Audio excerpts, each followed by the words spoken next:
Hello guys, my name is Maria and today I will be showing you guys how I apply my Skone Cosmetic Gem eyeshadow. So first we're going to start with chocolate.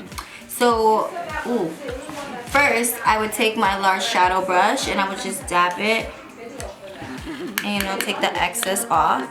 And then I would just slowly just dab it on my lid. And if I'm looking for a bigger pop of color, I would grab it with my own finger and just dab it like so.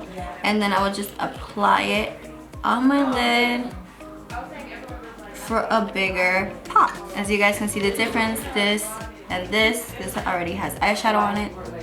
This has a brighter pop. And then I like to use, this is the shade Love, and I like to use it as a highlighter as well as an eyeshadow. So I would take my Skone Cosmetics blending brush and I would just dab it.